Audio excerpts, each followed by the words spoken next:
এরকম একটি সেন্সিটিভ খবরে সামাজিক যোগাযোগ মাধ্যম তোলপাড় হইচই শুরু হয়ে গেছে। এমন একটি খবরে কেন হইচই শুরু হলো? আমরা জানি যে আর্থানা সামিট 2025 উপলক্ষে আমাদের প্রধান উপদেষ্টা 4 দিনের সফরে কাতার গেছেন কেবলমাত্র একদিন আগে, 20 এপ্রিল।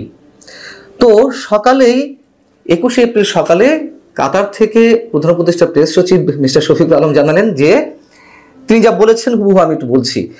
গালফ যুদ্ধের সময় থেকে কুয়েতে বাংলাদেশের সেনা সদস্যরা দায়িত্ব পালন করছেন। কাতার আমাদের জানিয়েছে তারাও বাংলাদেশ থেকে 725 জন সেনা সদস্য নেবে। স্থায়ীভাবে প্রতি 3 বছর পর পর একটা ব্যাচ আসবে। আমরা চাচ্ছি যেন এই সংখ্যাটা বাড়িয়ে 1600 বা আরো বেশি করা যেতে পারে। আমাদের সামরিক সচিব এবং SSF প্রধান, স্পেশাল সিকিউরিটি ফোর্সের প্রধান আমাকে আজ সকালে এই তথ্য জানিয়েছেন, মানে প্রেস সচিব মিস্টার শফিকুল আলম বলছেন। বিষয়টি হচ্ছে যে সামাজিক যোগাযোগ মাধ্যমে এখানেই হইচই শুরু হলো যে কি এমন ঘটলো। রাত্রে রওনা দিলেন, 20 তারিখ রাত্রে রওনা দিলেন আমাদের প্রধান উপদেষ্টা তার সফর সঙ্গীদের নিয়ে, তার মধ্যে প্রেস সচিব রয়েছেন। সকালের মধ্যে এমন একটি সিদ্ধান্ত জানিয়ে দিল কাতার থেকে, যেখানে কোনো বৈঠক এখনো পর্যন্ত অনুষ্ঠিত হয়নি। এবং যারা সামাজিক যোগাযোগ মাধ্যমে বিষয়টি নিয়ে তোলপাড় করছেন তাদের অনেকে বলছেন যে বিষয়টি মিসলিড করা হয়েছে। আসলে বিষয়টি কি? এমনভাবে এই বিষয়টি গণমাধ্যমের সামনে প্রেস সচিব শফিকুল আলম এনেছেন যেন মনে হলো যে রাতারাতি একটা চুক্তি করে ফেলা হয়েছে এবং কৃতিত্বটা ডক্টর মোহাম্মদ ইউনূস সরকারের। আসলে বিষয়টি কি?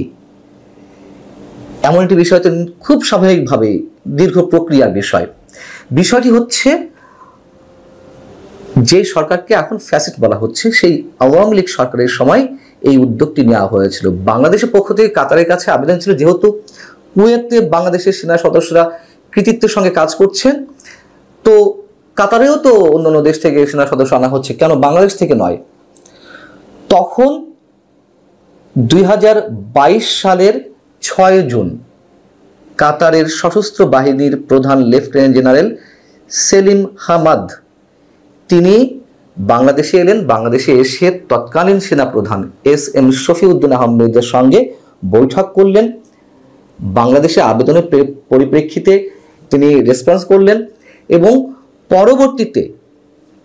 পরবর্তীতে 2023 সালের 27 ফেব্রুয়ারি মন্ত্রিসভার বৈঠকে এ সংক্রান্ত বিষয়টি অনুমোদন হয় যে একটা চুক্তি করা হবে বা খসড়া চুক্তি করা হতে যাচ্ছে সেই বিষয়ে। এবং ওই বৈঠক শেষে তৎকালীন মন্ত্রী পরিষদ সচিব মোহাম্মদ মাহবুব হোসেন সাংবাদিকদের জানিয়েছিলেন যে বাংলাদেশ ও কুয়েতের মধ্যে এরকম একটি চুক্তি রয়েছে এবং এর আওতায় 5000-এর বেশি আমাদের সেনাবাহিনীর সদস্য সেখানে কাজ করেন।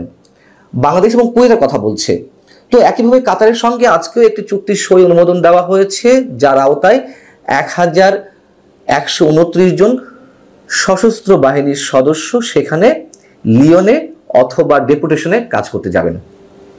এই হচ্ছে মন্ত্রিপরিষদ যে বৈঠকটি ছিল, তারপরে মন্ত্রিপরিষদ সচিবের বক্তব্য ছিল।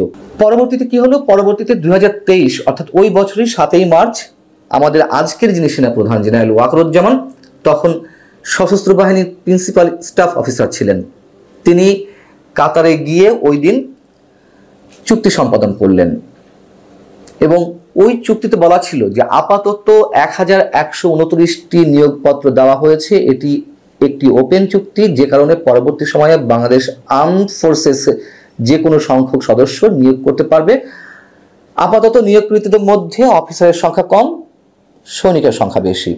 এবং এই চুক্তি করার পরে তৎকালীন লেফটেন্যান্ট জেনারেল ওয়াকারুজ্জামান বলেছিলেন কাতারের আর্মড ফোর্স হলো প্রফেশনাল আর্মড ফোর্স। আমি মনে করি আমাদের আর্মড ফোর্সেসের সঙ্গে কাজ করলে তারাও উপকৃত হবে। এর মাধ্যমে দুই দেশের আর্মড ফোর্সেসের মধ্যে সেতুবন্ধন স্থাপিত হবে, পাশাপাশি দুই দেশের জনগণের মধ্যেও সেতুবন্ধন স্থাপিত হবে। ওয়াকারুজ্জামান কথাও বলেছেন যে এই চুক্তি এখানেই শেষ নয়, ভবিষ্যতে আরও লোক নেওয়া হবে আমাদের সশস্ত্র বাহিনী থেকে। আপাতত 1129 জন। এর মাধ্যমে আমাদের দেশে যথেষ্ট রেমিটেন্স যাবে। আমরা হিসাব করেছি $3 মিলিয়ন প্রতি মাসে রেমিটেন্স যাওয়া সম্ভব হবে, বাংলাদেশে আসা সম্ভব হবে। তো তার পরবর্তীতে কাতারের সশস্ত্র বাহিনীর প্রতিনিধি দল দুইবার বাংলাদেশে এসেছিল। তারা তাদের রিকোয়ারমেন্ট অনুযায়ী তারা লোক নিয়েছে। এখন বলা হচ্ছে 725 জন নেওয়া হবে। কি একটা অদ্ভুত বিষয়! এমনভাবে বিষয়টি বলা হচ্ছে যে এর আগে কখনো এই ধরনের চুক্তি হয়নি বা এই ধরনের কোনো কথাবার্তা হয়নি। মনে হচ্ছে যে রাতারাতি এটি এরকম একটি চুক্তি সম্পাদন হয়ে গেল বললে হয়তো খারাপ শোনা যেতে পারে। আওয়ামী লীগ অনেক খারাপ কাজ করেছে, উন্নয়নের জোয়ারে ভাসিয়ে নিয়ে গেছে। আওয়ামী লীগ অনেক ধরনের অপপ্রচার করত, কিন্তু পাশাপাশি এটিও তো সত্য কথা, আওয়ামী লীগের অনেক ভালো কাজ রয়েছে। সেই ভালো কাজগুলোর মধ্যে এটি একটি অন্যতম কাজ। এখন চীন সফরে যখন আমাদের প্রধান উপদেষ্টা গেলেন গত মার্চের দিকে, তখন সেখানে গিয়ে বেশ কিছু এমওইউ স্বাক্ষরিত হয়েছে বা চুক্তি স্বাক্ষরিত হয়েছে, যার মধ্যে বলা হলো যে 4টি উপসাগরীয় জাহাজ কেনা হচ্ছে, এই জাহাজের জন্য অর্থায়ন করবে চীন। বলা হলো যে বাংলাদেশ থেকে যেসব পণ্য চীনের বাজারে ঢুকবে সেগুলো শুল্ক মুক্তভাবে ঢুকবে 2028 সাল পর্যন্ত। বলা হলো যে মংলা বন্দরের উন্নয়নের জন্য অর্থায়ন করবে চীন। বলা হলো আম রপ্তানি করতে পারবে বাংলাদেশ চীনে। এগুলো আওয়ামী লীগ সরকারের সময় করা। ওই যে বলছিলাম, আওয়ামী লীগ হয়তো অনেক জায়গায় বাড়িয়ে বলেছে, কিন্তু পার্থক্যটা কোথায়? কেন এইসব বিষয় মিসলিড করা হচ্ছে, কেন মিস ইনফরমেশন জায়গা নিয়ে যাওয়া হচ্ছে? এবং তখনই তো হইচইগুলো শুরু হয়, তখনই তোলপাড় শুরু হয়। তো এখন দেখছি যে সেই আওয়ামী লীগের অনেক কিছুর সঙ্গে অনেক কিছুই আবার এখন পুনরাবৃত্তি হচ্ছে। কি দরকার এগুলোর? কোনো দরকার নেই। এবং মিস্টার শফিক সাহেব সম্পর্কে অসংখ্যবার বলা হয়েছে, অনেকবার বলা হয়েছে যে তিনি কিভাবে প্রধান উপদেষ্টা বা এই সরকারকে বিভিন্ন জায়গায় বিতর্কিত করছেন। নতুন করে আর কিছু বলতে চায় না, কিন্তু এরকম একটি সেন্সিটিভ নিউজ নিশ্চয়ই এইভাবে মিসলিড করা ঠিক হয়নি। আল্লাহ হাফেজ।